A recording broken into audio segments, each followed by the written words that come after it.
Good morning. This is Grandma Freeman, and I want to give you an update on my quilt making. This is coming right along.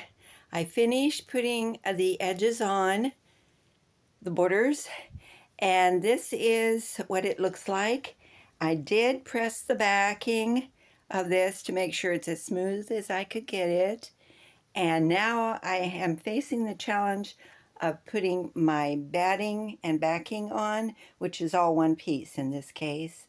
I was able to find this at Joann Fabrics, or it's actually Joann's Crafting Shop. So I do have a little hangover there on the backing and batting. So after I get finished pinning this quilt top on the backing, I will trim that off. I don't know how I did this, but I lucked out. I was able to get the batting and backing flush with this quilt on both sides. So that presents another challenge. I was going to use part of the topping, or the quilt top, to turn over and sew to the back of the batting and the backing. So since this fits actually almost perfect, I may be a little different on this side, but it will be so minor, it will be easy to trim it off. So what I have to do, I'm faced with the challenge of getting this topping attached to the backing. So there's possibly 3 ways that this can be done. One would be to use a quilting machine, and it's electronic, I believe, most of them, and they're huge. I couldn't probably fit it in this room.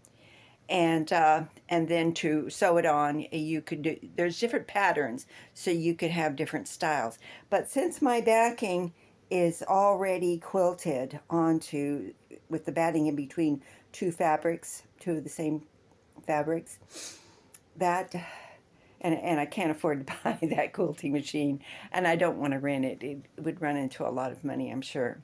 So what I'm going to do, well, and then there's 2 other ways.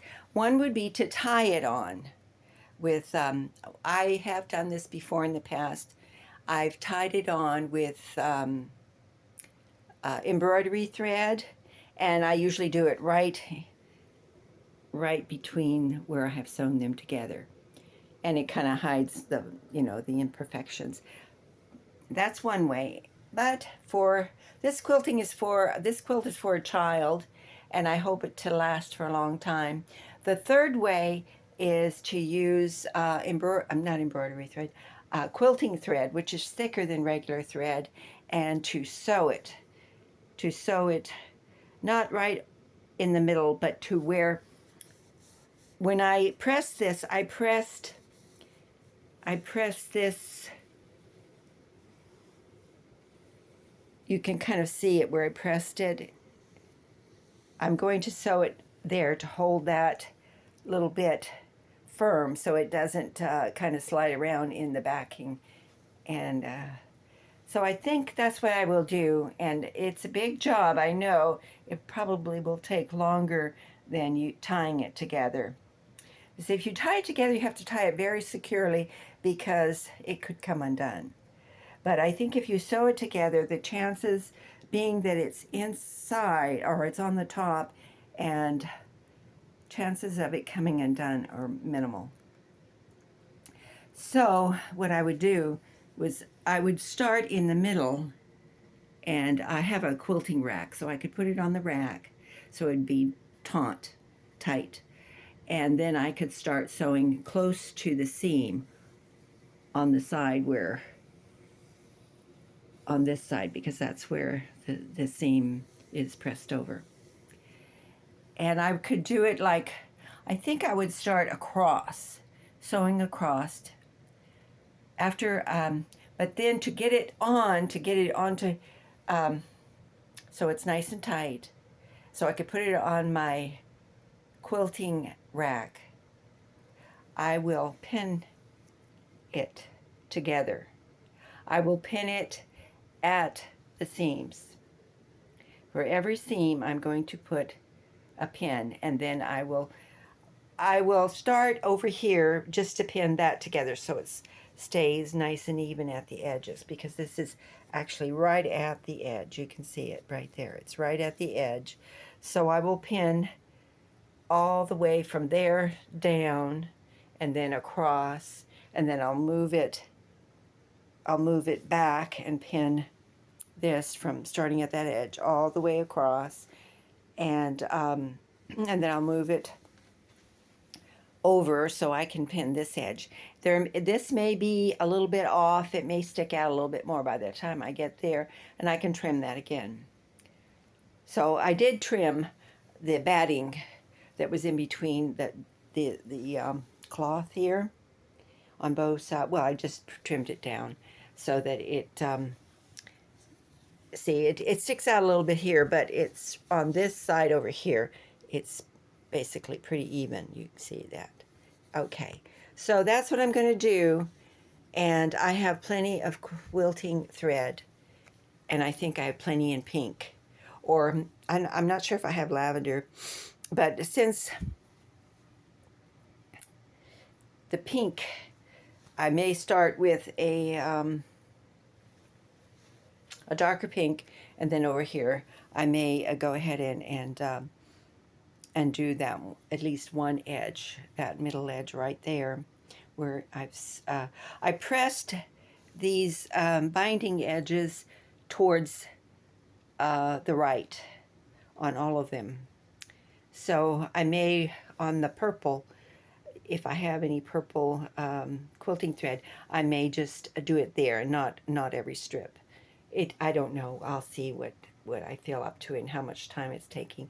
I'm aiming for Christmas because that's when it starts to cool off a lot here in Southeast Texas. So that's where I'm at, kids, and wish me luck. I've done this before, and by pinning it together, I have all these little tiny safety pins. By pinning it together, it keeps it taut and tight so that there's no big gap, where it's going to stay. The topping is going to be loose from the backing. And I get in and I pin the backing to the top. That's the idea of it. I've done that before I've tied it together with embroidery thread. But since I'm going to be sewing it together, I'm going to do that and then put it on the quilting rack, and then I can take my time, my sweet time, getting it sewed on to where these pressed seams are going to be secure to where they won't pop up. And that will sew the top onto the backing and the batting. So that's where I'm at, kids. And thank you for watching. Please like and subscribe and keep quilting. This is where you take scraps. This is what I've done. I've taken scraps from, this is flannel material, and it was used for nightgowns for my grandchildren and pajamas. So this is where you take what's left over after you've cut out your pajama pattern, and you save it, and then you try to use it in making a quilt. This is going to be a very nice warm quilt to keep my little granddaughter warm.